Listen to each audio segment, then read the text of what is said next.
Torturé au sous-sol, les larmes aux yeux, Christophe Beaugrand raconte sa nuit d'enfer.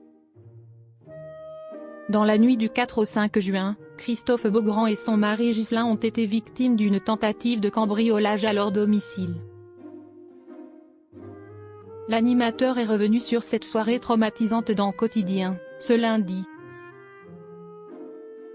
Dans la nuit du 4 au 5 juin, des individus se sont introduits au domicile de Christophe Beaugrand et son mari, Ghislain, alors que le couple et leur fils étaient endormis.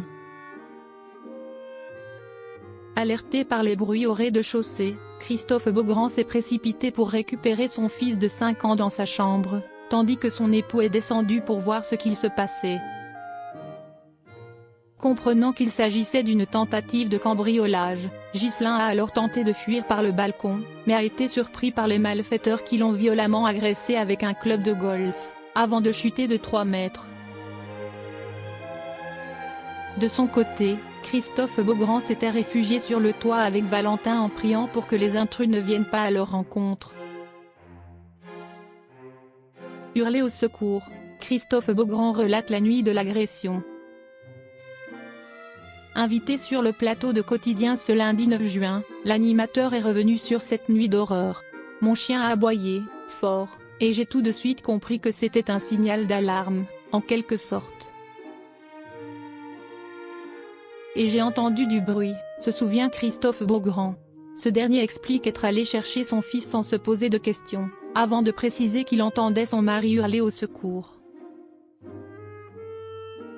« Je me suis dit je peux pas descendre », se rappelle l'animateur. « Ma seule obsession, c'était de protéger mon fils. » Une fois sur le toit, où il estime être resté une demi-heure, Christophe Beaugrand ne sait pas où se trouve son mari et imagine le pire. « J'ai entendu un bruit de coups, je ne savais pas ce qui se passait, et après j'ai plus rien entendu du tout. »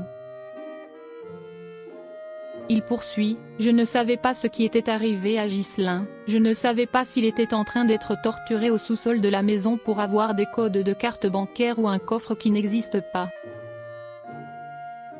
Malgré le drame, Christophe Beaugrand ne manque pas d'humour.